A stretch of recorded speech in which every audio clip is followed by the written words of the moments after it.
Let's go ahead and get started then. So, agenda for today is pretty straightforward. I do a little intro about the barriers that I see in OKR implementation. Then we go through 5 conflict management styles very briefly, so you see the landscape of the negotiation strategies. And then we dive into one of the strategies of how to achieve one particular outcome in that cluster of 5, and that's the Harvard negotiation framework. We go through 4 principles of that framework, and you can imagine this is a part of negotiation workshop, and I'll want to show you how it works in negotiation so you get the context, but that will be a brief explanation. And then we dive into how does that land, or how are some potential ways we can leverage this insight from a different area, right? From a negotiation field for our objectives and key results work. So let's dive into it. One of my students observed, very interestingly, I taught this semester on, they read through the John Doerr's book, and one student said, and I really liked it, the OKR framework is a tool for communication, right, and alignment first, and only then it's a performance system. I really like that shift, right, of idea. People always want to achieve something, move really fast, and do a lot of things, but things that come before that, before you can do that, it's a first of all, right, it's a tool to sit down and to have a conversation about what is strategically important, what we could focus on, and can we align on our efforts. And only then, if you successfully do that, you can actually experience the benefit of the tool, because a lot of people just jump to the first stage without ever carefully thinking, jump to the second one without carefully thinking through what is the framework designed to do. Really love that observation from my student. And I also did the analysis because I worked with this group of 40 students that I had. They submitted some work on how hard it is to implement in their organization. And I did some thematic analysis on that. And one of the top things that came up was that culture, organizational culture, and individual mindsets, and there are various variations of that, are the hardest obstacles to really get this system up and running. So just kind of keeping it in mind that when objectives and key results is onboarded, right, it conflicts often with existing culture, with existing organizational structure, with existing power dynamics, and so on. So it's almost like it is a conflict sometimes in an organization when a group of people is trying to implement it, or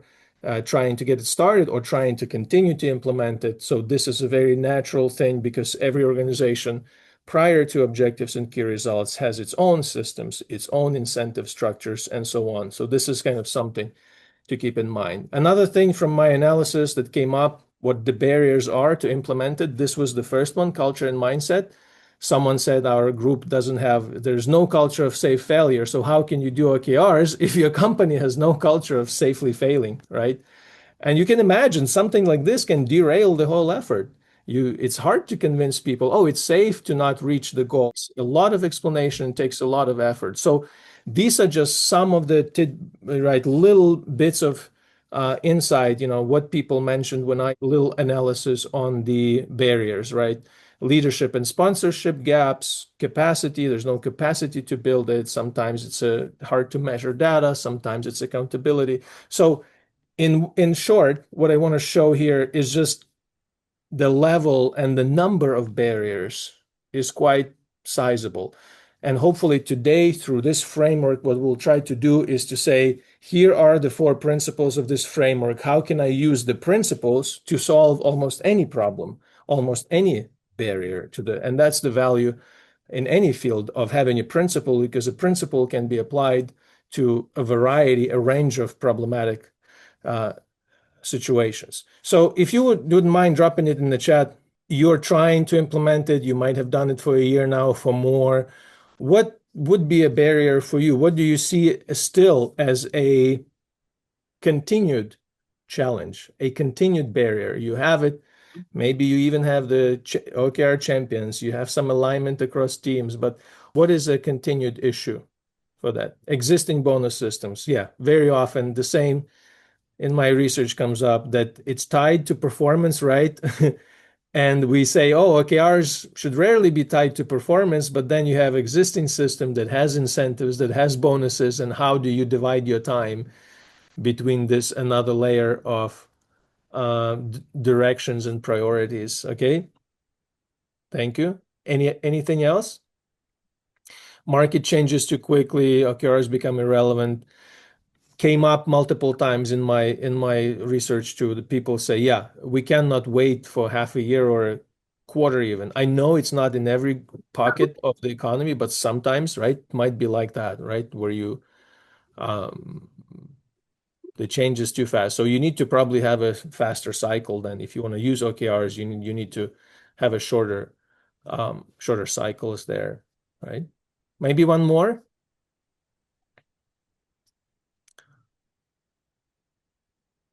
Okay. Okay, well, these two C-level trying to improve everything at once. Yeah, that's true. So multiple, the priority I hear from on the ground, yeah, people saying, yeah, we have these OKRs, and then you hear from your leader, oh, we also going to do this, and we also going to do this. And on your plate, if you're a mid-level manager, operational person, everything lands at once, and they don't distinguish between what's high priority and what's not. One of the values of the system is, right, one of the solutions people were mentioning in research is that really OKRs should be a tool to allow people to say no to some things. And if it's not that kind of tool, then it's just additional load. And it's a massive barrier. You're just giving me more work. You're not freeing me up from anything. You gave me more work. I don't want that. Right? No one wants that. So kind of an interesting thing. Yeah. Existing bonus system, yeah. Okay, it's just seen as a new trendy additional type of KPIs, right? Yeah, so a lot of people in this space say, hey, I have my metrics, I work well with them, I hit them every year. What do you want from me? Right? What do you want from me? Some treat OKRs in their mindset, it's a stretch goals and it's a separate kind of thinking. And for some people, it's like they don't distinguish between that. And for them, it sounds like, hey, don't give me another system. And I would say, yeah, on some levels, yeah, it is like that. Some people say, yeah, I don't need, we're working well like that. And maybe not every company, not every culture can handle OKRs in a particular form. So again, this is a tool, and we have to keep in mind this tool needs to be adapted to our needs. And we cannot just grab it and run with it. It has to be thought through and adapted. And for some cases, sometimes it doesn't work well. Yeah. Struggle with legal approval for OKRs, especially if we have to play in Jira, since the constraint can be outsourcing. Yeah. Okay. Is our main framework and already successfully completed the first year with it. Yeah. So all kind of rubbing against other systems, rubbing against other established ways of work, and that's true. And today we'll tackle some of that communication. Yeah. So this is really great. So you of course know all of the barriers. So let's dive into our model. There are usually we distinguish between five conflict management styles: accommodating, avoiding, competing, compromising, and collaborating. We do not have time, obviously, to jump into other styles of negotiation, let's say, or conflict management styles, but we are today trying to talk about the kind of conversation, the kind of negotiation that is collaborating, that's trying to achieve a win-win. And this is the only, or not the only, compromising also can be a win-win, but a small win, small win. Collaborating is the only management style. If we engage in it, we can arrive at the world where it's value added across the board. And this is a hard thing. It's a hard thing to do. It takes time, it takes energy, and it's not always people are willing to negotiate and to solve conflicts like that. And if they're not, then there are other outcomes. But today we're focusing on the collaborating, which distinguishes again this style, because that's the only style of conflict management where we really get value added. So let's see how do we get to that win-win. And as I mentioned, OKRs are kind of the element where you come. It's a conflict between the systems. So the Harvard negotiation framework has been around for quite some time, started in mid-70s, led to the publication of this book. This is a classic. Anyone who is anyone in the negotiation world knows this backwards and forwards. So this is not new information. I'm sure some of you have read it and know this well. But for those of you who haven't heard about it, so we're going to go through that. So there are 4 core principles to the framework. Separate the people from the problem, focus on interests, not positions, invent options for mutual gain, and insist on using objective criteria. We will cover how this lands in negotiation, and then we'll apply it, and hopefully you get some ideas on the objectives and key results. The first principle is very interesting. They discuss in these negotiations, in these conversations, you want to try to arrive at win-win. You need to distance yourself from the person, from the people that you are involved with, and focus on the issue. So do not treat these situations like personal conflict, which is hard sometimes, but treat them as a issue kind of thing. Is there is an issue that you need to resolve, and distancing from people is very helpful. We can assume that we have a common understanding. We often do not. We can, for that, we need to usually encourage another person to speak. We need to usually manage our emotions very well in these situations where we have a conflict and we need to resolve it and we need a win-win. We really need to, be sensitive to how other persons perceive what we're trying to do and what we're trying to accomplish. And we need to separate our relationship with the person from the issue we're trying to solve. And I want to use these particular elements of this negotiation framework to talk about how it can be applied to objectives and key results. One way that is helpful that I found in these conversations, right, is just to slow down. And if someone has opposing view, you need to slow down and you can say, hey, I understand this is frustrating. Let's see what you're worried about us discussing this or us implementing this. So reframing that tension, whatever you're discussing, whatever the problematic issue, into a conversation to understand a concern, to understand an issue, to not attach it so closely to this person that is disagreeing with us, but to pull the issue separate from the person. I have marked the slides where we apply OKRs with this colorful three colors up. So these kinds of slides will be when we talk about some ways we can use the principle to apply to OKRs. So I would say in this application, this first principle, separating the person, right? I think, OKRs have the owner, and, a lot of times your OKR depends on other people that don't formally report to you. And sometimes the only thing you can do, you can own the process, you can own the escalation, but you might not own the outcome directly. So it becomes tricky because you are trying to implement something, you have your OKRs, and there's a lot of these moving pieces, and it's very hard to not treat it personally when something doesn't work. I know it on my organization. Universities are fundamentally completely cross-functional work, people that have very different incentive structures. And how I see this in my work as a dean, and the dean is in the middle of all of this. The dean is in the middle of enrollment, of marketing, of sales, of product, of customer experience, because students talk to me, oh, this class is bad or this class is good, right? I'm in the middle of everything. You can imagine every conceivable thing that happens in the university I hear about. The way, and if you're like that, you have your objectives and you're that person that has this cross-functional work, I think this principle from negotiation is very helpful. I do my best to, number one, to cultivate first and foremost healthy relationships with the people, to make sure I treat relationships as independent of the outcome that people deliver. And the healthier the relationship, the better I can manage this other group that I need input from to achieve my objective that I have on my desk. I am the owner and I am responsible. If something goes wrong, I will be asked, but I'm not the only one who is responsible for that outcome on the operational level. So I cultivate the relationship. The very interesting thing, if you do that in implementing OKRs, you start paying attention to people, you cultivate this relationship, you can actually improve your relationships even if you don't reach the outcome. So I guess at the end of the day, life is not just about reaching the outcome. It's about creating places where we love to work, companies that do great work, companies that achieve goals, But, if I'm thinking about achieving OKR by 60, 70, 80%, that's like marginal in my head. But if I did 10% more and I destroyed all relationships, then to what end am I doing these kinds of things? So in my head, the way I apply this principle is I really focus on people and focus on their needs and focus on the relationships and not only right on the outcome itself. So I think that has been very helpful to me. The second principle is focus on interests and not positions. And here I'll engage with you a little bit. So let's hear out the theory and then a question for you. In negotiation, this is a very, very powerful principle.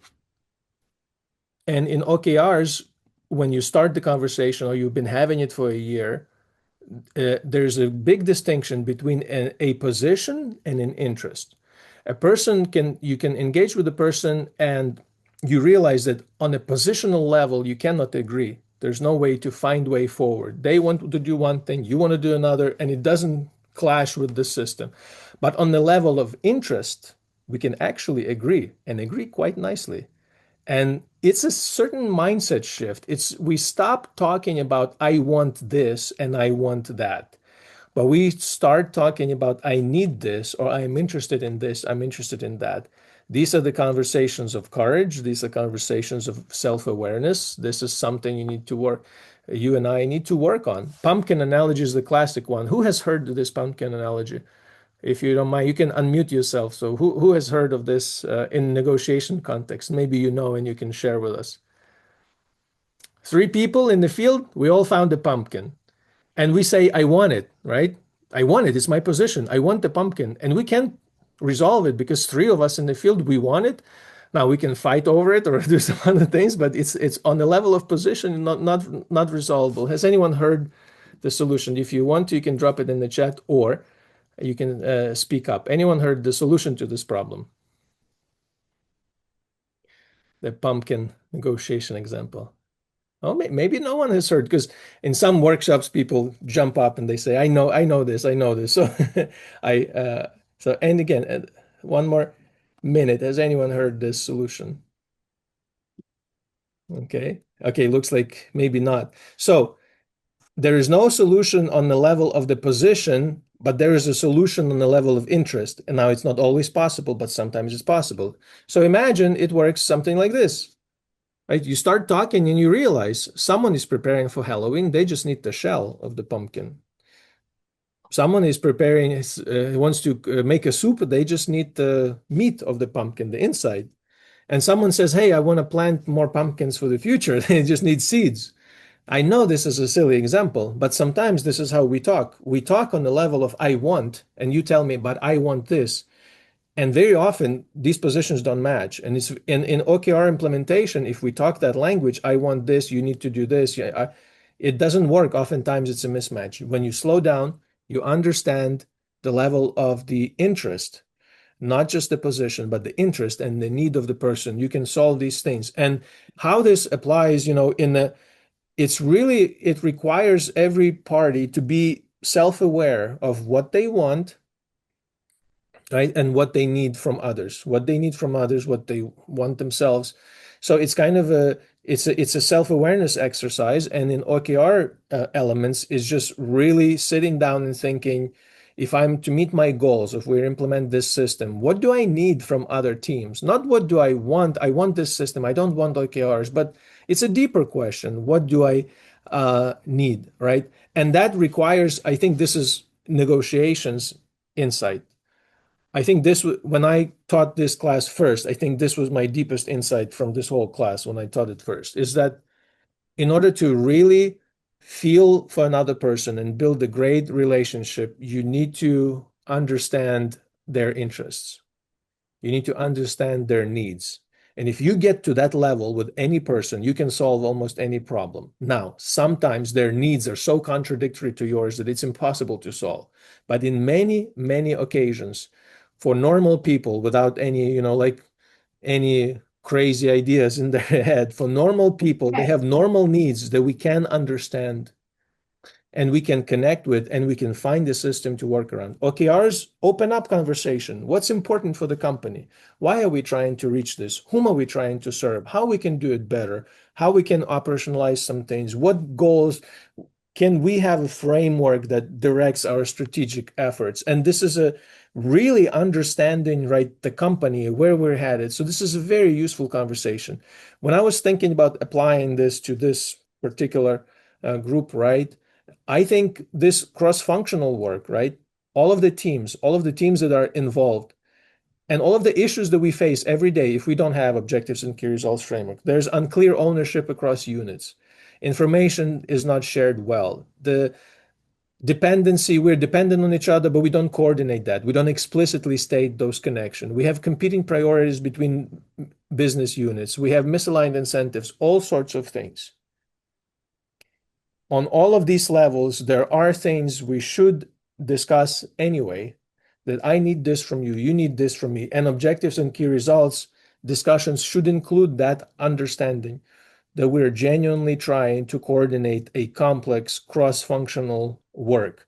And I have long conversations every week with the heads of other departments, like enrollment team. I need this from you. They say, we need this from you. And we can understand each other, and we can set a common goal and a common target that every quarter we do this, or every half a year we do that, or every year we have this cycle. And then our sales team says, Yuriy, we need more academic information to sell this product. Then our customers, students tell me, Yuriy, we don't like this course, right? All of these things have to be coordinated. And I think this principle of understanding the needs of each party is extremely powerful. You know these fights: sales versus product, sales versus marketing, product versus engineering, finance versus everybody. you know so you have this kind of fight, customer success versus product. I have to deal with that almost every day, but I think this is very important. So this principle, what you could do, you can focus on discovering the needs of teams involved as you implement OKRs, and as you talk about that, that's a great time to sit down as you plan them, and every team sets them, and if it's coordinated on the company level, is to discuss what would a shared success metric look like for us together. What are the dependencies? So you understand and I understand what we need from each other. What are some handoff points? We know we have some common objective, we have some OKR, but you and I are working together, and I need to hand it over to you at some point. I worked with a client, and then I need to, so this clarifying that, building, maybe we need to build an information sharing system so that everyone's OKR gets to be implemented in one way, shape, or form. This second principle, to really understanding the needs of people involved, I think I'm using it every day. I don't know how your work preferences is, but for me, these conversations about common goals and alignment is really, really crucial. This model of communication is something negotiators use. They move from position to interest to needs to criteria to discussing the option and finding a solution. This is not directly, can be not like just grabbed and applied to OKR, but I want to mention to you this model. This is a very classic model negotiators use to help parties agree on a win-win solution. I have to go through this fast because I wanted to introduce you to this world, but this is also kind of more of a side note. So we need to go from positions to interests. People have different interests: autonomy, appreciation, affiliation. They want to have status. And in OKRs, it all surfaces sometimes, right? Someone wants to have appreciation for their work, and maybe OKRs, they don't feel like their work will be appreciated anymore. Maybe they want to have status, but someone was assigned to lead some effort, and their status is reduced in organization. They will fight against it.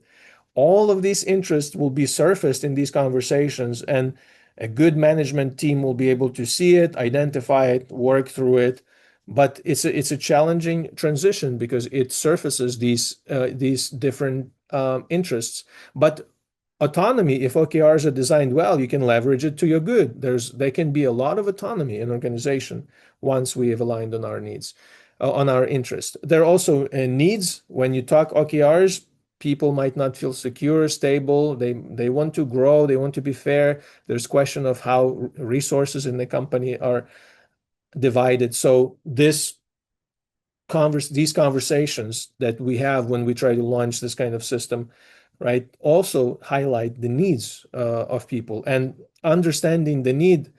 If we are to succeed in implementing this system, it has to meet people interests and needs. I think that's fundamentally what needs to happen. If the system does not solve this kind of problem, then it will be very hard to maintain it and to carry on with that system.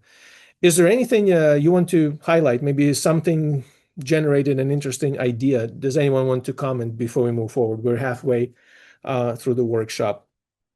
Anything maybe stood out, like you like, okay, I think I can use this idea to have a better buy-in, to get people onboarded more onto this. Is there anything that anyone would like to share with the group?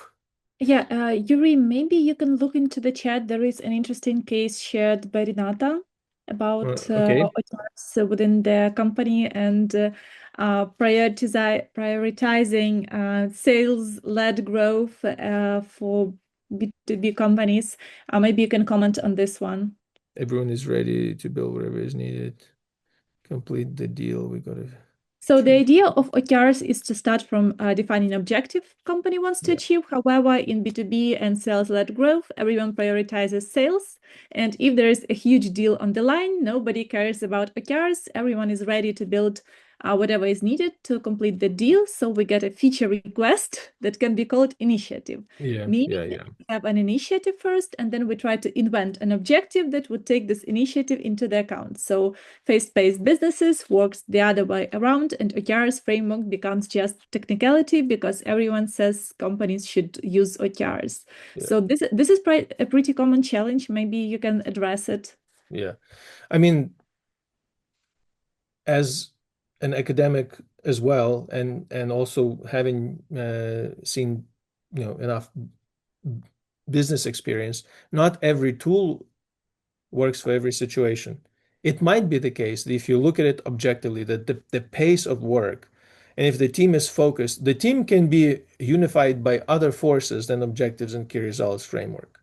And if a team is unified against a very clear goal to launch this product, and you know what needs to be done to launch it, OKRs are just a tool. I would not, right, like to be, intellectually fair. It would not be fair to say that in every situation you can squeeze it into OKR or you must squeeze it into OKR. Well, that would be, we would destroy a good portion of our life if we tried to do that. I think one way to think about it is this is a tool. This is a tool to have a conversation to about strategic priorities. So even if you just had what I think is good about OKRs, that it is a situation where we say, hey, we need to launch this product, everything is, and we need to deliver this functionality. And I think a conversation, what OKRs do fundamentally is a conversation about what's important and what we will focus on strategically and to what each team is trying to hit. So I think an OKR themed conversation is definitely in order when you are trying to reach, fast-paced goal. But building the whole system around it might be like an additional task that you don't have time to do. But in the spirit of OKRs, I think it's very aligned with the actual core of OKRs is the alignment on where we are headed, what we need to achieve, and what milestones we need to hit. So I know it's very hard to, in a 1 hour seminar that covers a ton of ground to also discuss this in detail, but this is my sense of this situation, right? That a conversation about the strategic focus is needed for these cases anyway, and OKRs allow for that time and cascade this big goal into different departments. That framework allows for it. It's not the only way to solve the problem, but it is definitely a solid way to try to organize your work. So this would be my 5 cents on this. Margot? Yeah, I'll jump in a little bit. So Yes. the problem with many companies is that we try to squeeze everything into OKR to have every single Yeah. task like moving the strategy forward. It's not always in this way. So there are different ways to say. Some people say like, hey, we have business as usual work, we have operational work, but there is a better way to say. Some people call it a brief list, like, breathing, or the heartbeat list. So there are some initiatives you absolutely must complete beyond your OKRs. So they might not be, that super ambitious or super challenging or something like huge, but you absolutely must do it for your company to go on moving, to survive.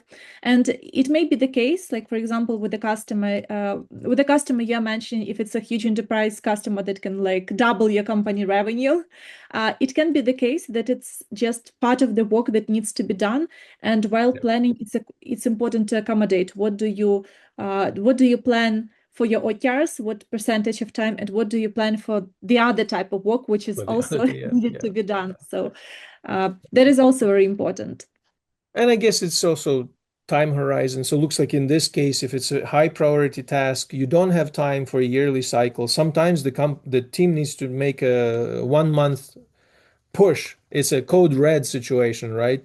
And you're all hands on deck every day focus. So if you have a 15-minute call every day because you need to hit something by the end of the month, you don't need OKRs for that. You just need to meet, you need to distribute the task, and people need to hit the goal now. This is not a quarterly cycle. This is not a moonshot. This is not a strategic alignment. This is a problem, operational. It appears, opportunity appears. You need to jump on it. You don't have time to build system around it. You need to get it done. So yeah, that I think the timeline as well with which you need to implement sometimes just prohibits you from really engaging in a meaningful goal setting and having quarterly check-ins. But sustained growth, needs OKR. But this opportunity, it sounds like it might be more of a temporary thing that needs to be hit. So yeah.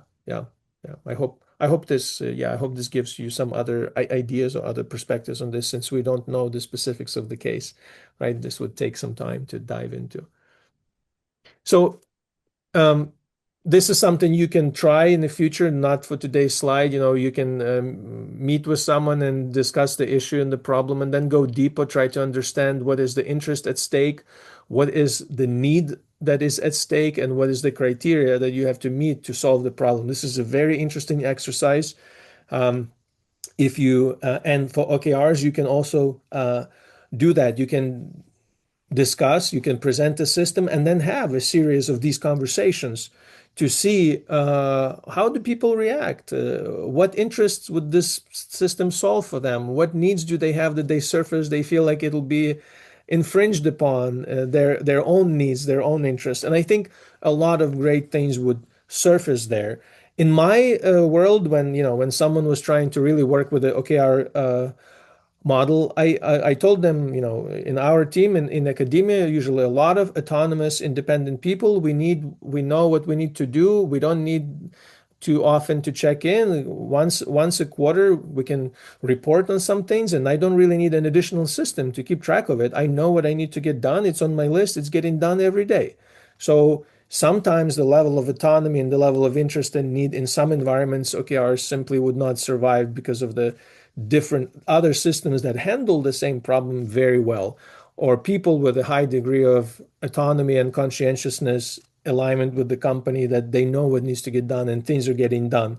And OKR becomes like an additional layer that complicates things. But again, during these conversations, at least it can be surfaced and we can understand, how to overcome the barrier.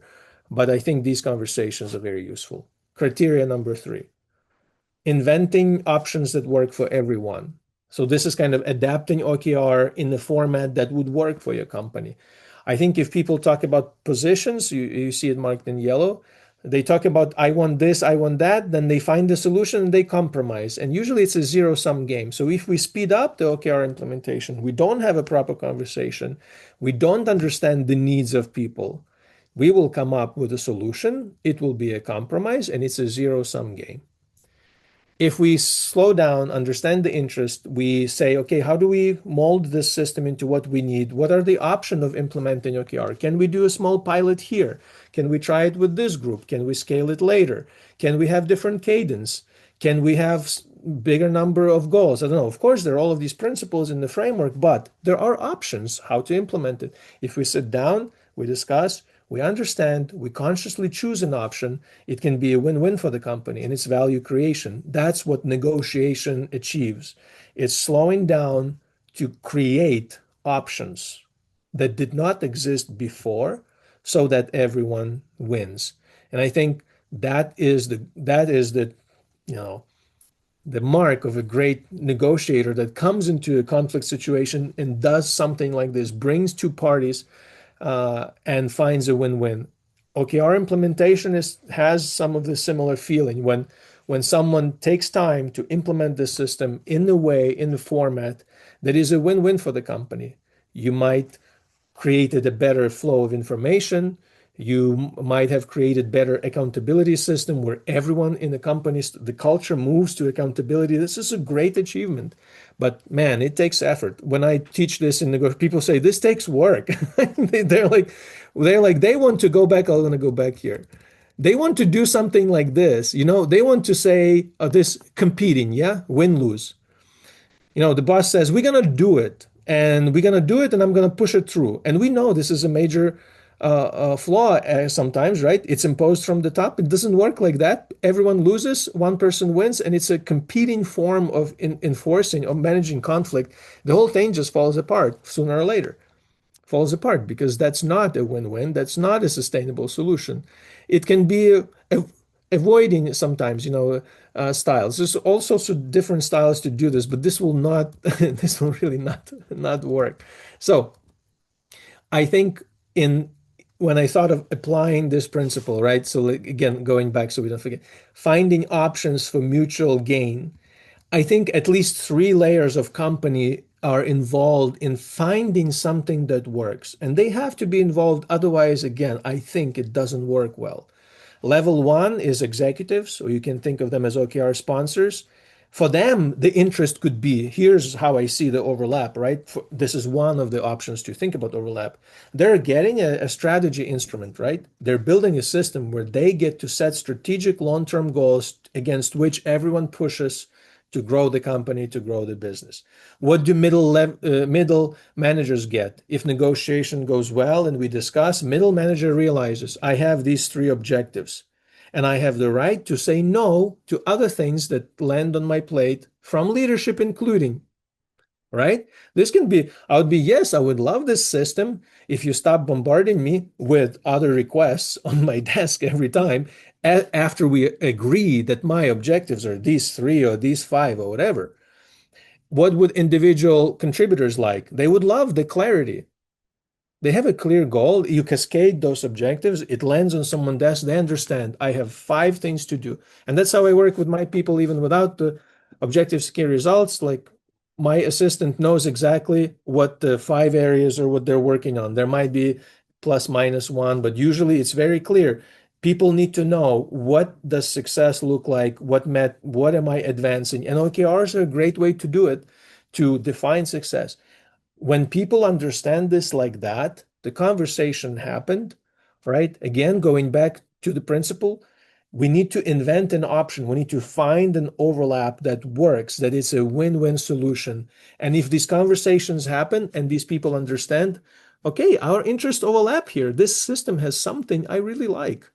You can find and implement. And I think that is probably for me the biggest barrier. What I've seen, sometimes individual contributors come and they talk about OKRs. Sometimes executives want to launch something, but they never talk to middle managers. Sometimes a few middle managers want to launch it, but executives are unaware and they're like, what the hell are you doing? Why are you? So I think this is in the change management literature. This is known, and that's why I wrote the top slide, guiding coalition. Guiding coalition is a classic term from Kotter. He wrote one of the most fundamental articles on change management. And his idea is, if you don't form this kind of guiding coalition that is aligned by a singular goal and has people from all strands of the company, then you will almost for sure fail in your change effort. And implementing OKRs, you can think of it as a change management effort. And there are other areas where it could fail, but a guiding coalition is one of the most classic. And the of course, anyone who worked on OKRs, they know that it has to be bottom up and it has to be top down. It has to come together oftentimes, or it has to be top down and done in the way that it penetrates the whole organization, people understand it and brought together, or it has to be grassroots that reaches the top and people get onboarded. But it has to reach across those levels. Otherwise, it will always be some barrier and someone who says, you know what, this is not in my interest. This is not, this is not what I need. And they will sabotage it. They will nod and say yes. But when it comes to doing it, they will always have problems because people never had a chance to really talk about it. It was not their solution. They didn't choose it. They didn't debate it, and they dislike it. And they might not tell you about it, but they will sabotage it. And nothing new. It's like with any other change effort. OKRs are nothing new in that sense, right? There are hundreds of change efforts you can try to do. And OKRs can be seen as a change effort, and people resist change. We know that. You resist change, I resist change, people resist change. And so this I found to be a very useful thing. One way, last item, in negotiation, they say, hey, if you can't reach a goal, let's have some objective criteria. Let's agree that something is a standard outside of our organization. And I think when you set OKRs, I find that to be very helpful. So emotionally, people will not be able to say, well, this is unfair. OKRs are not this or not that. You can say, let's find some industry standards. And here are just some ideas, right? When you set OKRs, I think how this principle applies is that people need to know that the goals that are set are fair. They can be stretch goals, they can be aspirational, they can be tough. But I think a conversation about that, it's useful to have some grounding and to say, well, in our industry, the average conversion rate of a client, right, is XYZ. Let's try to top it a little bit, right? You're not going to put it 10x or 20x. Sometimes you might, but oftentimes people also want to have fairness. They want to have a stake at the table. They want to be able to discuss this, and they want to set the goal that's reasonable. It can be a stretch goal, but it has to be within the realm of possibility, because if you overstretch it, people look at this and say, okay, it's very nice, you're very aspirational, but let's be real, right? Now people say so. In every industry, in marketing, in product, in engineering, customer success, there are peers that you can look at. You can look at the best examples in the industry, and I find this application also useful, right, for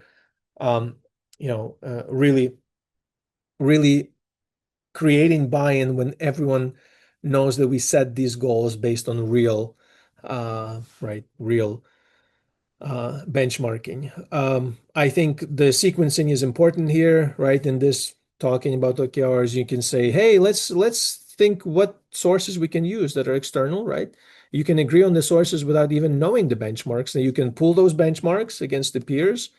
And then you say, hey, let's create some credible targets. Like, what would you think a credible target is? If the team participates and it's a participatory nature, and this is very important, there are actually another psychological element here in a psychology of negotiation, why we are bringing here external data, right? Because we're using the authority principle. We say the average industry is this, and people respond to that, whether you want it or not.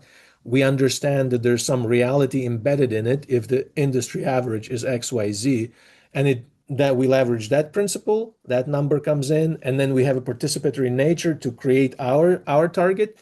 People have at least 2 or 3 elements of psychological encouragement, right, to move along with this. There's authority from industry, there's a process they got involved in, they got to provide an input, and we formalized it with their input, and they agreed to it. There are so many psychological elements to that, right, that helps us with buy-in if we take it through that process. So if we do it this way, the team is much more likely to actually own OKRs that they've created. We reduce the influence of politics, power dynamics, right? And this is really helps when people agree to it. Again, this is a relationship. It requires a conversation, and I think probably lands on a skillfulness of upper to middle management and also skillfulness of leadership to conduct these conversations. So if you're in a leading position or upper management in your company, You would have to deploy your skills and have a conversation if you really want to get this thing, you really want to get people's buy-in. But what I want to say that this is hard. This is actually, I want to recognize this. This is hard work. This is not what I call a technical challenge. This is an adaptive challenge. An adaptive challenge is a challenge that requires you and I to also transform a little bit internally to meet the challenge. Because if it was a technical challenge, we would have solved it with a technical solution. But we can solve it with a technical solution, so it's not a technical problem. It must be something else. So this distinction, and I think implementing OKRs is just like that. So what we did today, we talked about some barriers. You mentioned them, you know them. We talked about 5 conflict management styles. The only one that creates a win-win, which is a value-added one, is a collaborative style, right? That is described by the Harvard negotiation framework. We discussed those 4 principles, the U model of communication going from position, interest, needs, devising option, and then finalizing the choice, right?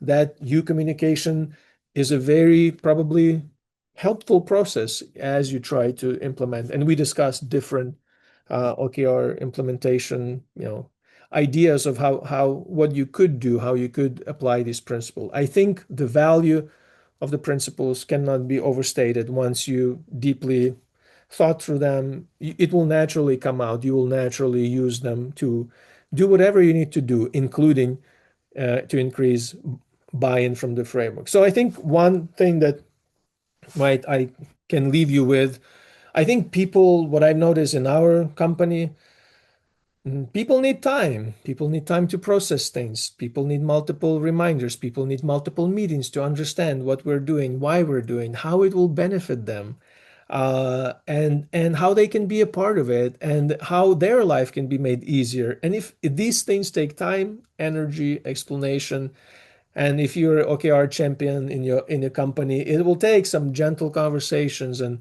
honest conversation to really understand people. But I think this is one of the most rewarding thing, to build something in your company, a system, a process that works after you're gone. I think for me, in my work at AUK, like Margot mentioned, I started from 4 years back. Some of the most satisfying things when we sit down and we discuss these things, what we want to achieve, by what time, what are we building, what system will we use? And OKR is just another way to do it. But the most rewarding part is actually these conversations and getting to build something that works.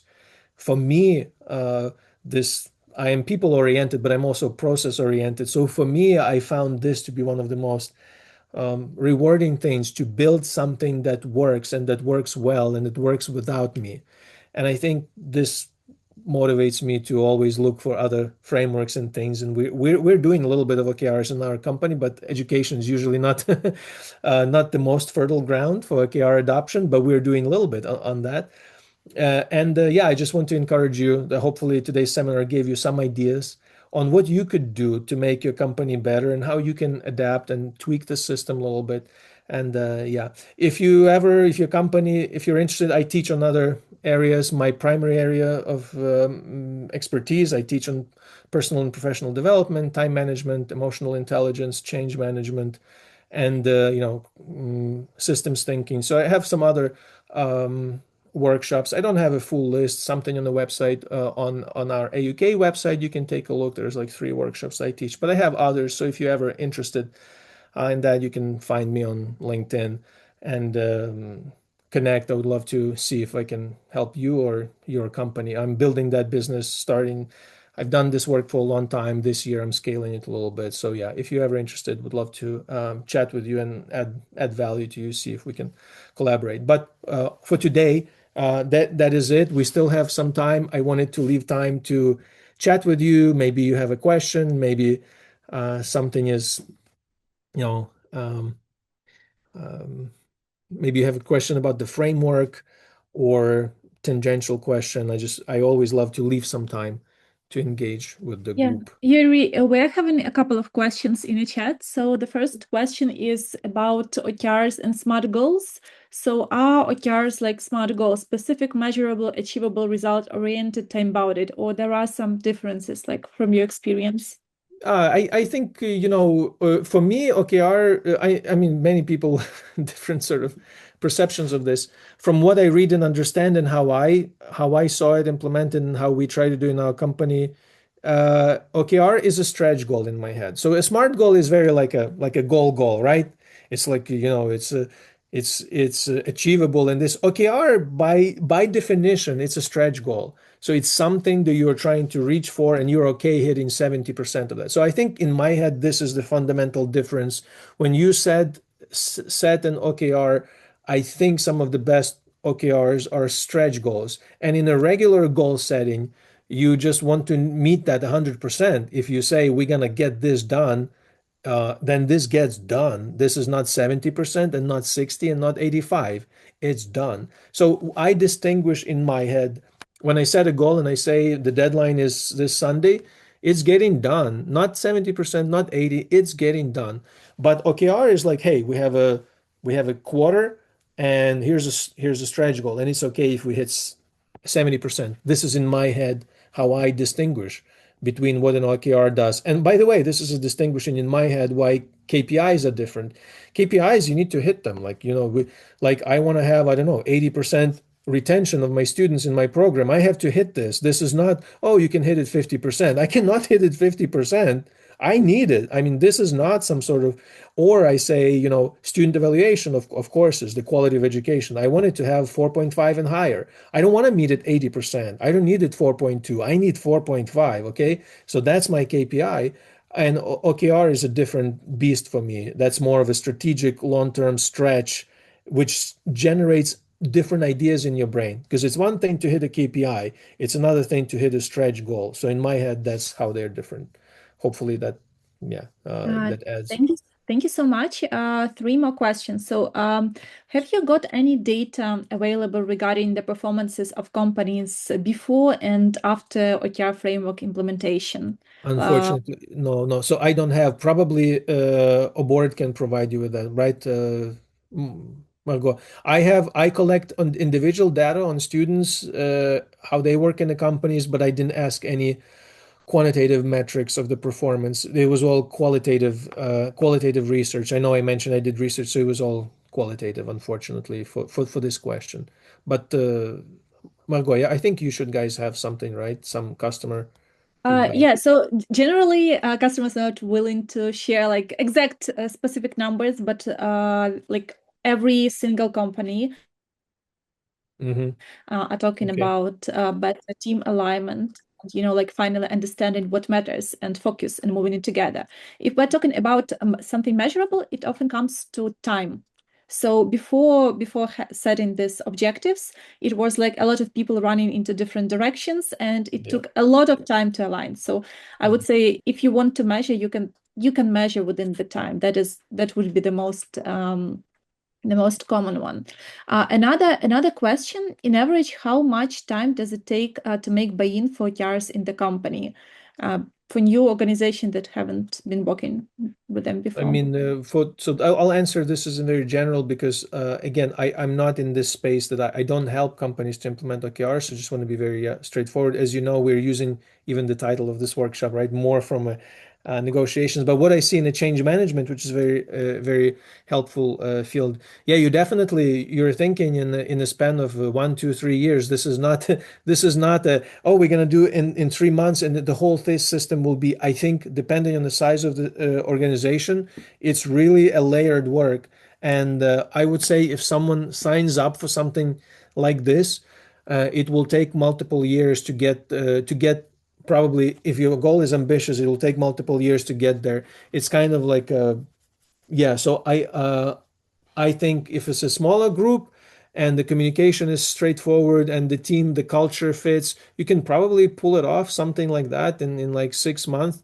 But Margot, I'll let you comment on this. But from my reading of the literature and from seeing it in my organization where we tried a little bit, this is not much data, but in the similar fields, my field is like that. Maybe in some cases, in rare cases, it's half a year to get full alignment, smaller companies. But for bigger culture incompatible, broad cross-functional companies with multiple centers of power, I mean, we need to talk in a year or two, like we can't. So that's my perception. Margot, do you want to correct me here or? Uh, yeah, so what we see, it depends on the length of a cycle. Generally, it takes like 2 or 3 cycles, to make things more smooth, more running, more within the framework. So if you are taking like shorter cycles, you have like bigger iteration and it's moving faster. We generally recommend to start with 1 quarter. So within the year, it won't be perfect, but it would be solid.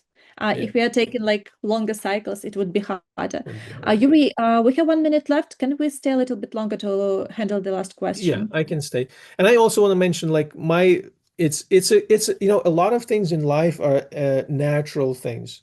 My mentor, when I came teaching, he said, Yuri, you will need 3 years to get some of your courses up and running. And I remember I initially said, no way, I can get it done. He's like, Yuri, don't just relax, relax. And now he's in his 80s, and I saw him this last week. There's wisdom in a lot of areas that is very common. Things take time. This is a very common wisdom. So, yes, it can be done faster, but sometimes even from other areas we can borrow and learn. We're like, yeah, to really change your culture, company, and shift to different system, it takes time. People try it, doesn't work, you tweak. So it's good to have a realistic expectation of the speed of this thing. But if you persist, yeah, this definitely changes. But yeah, let's do the last one.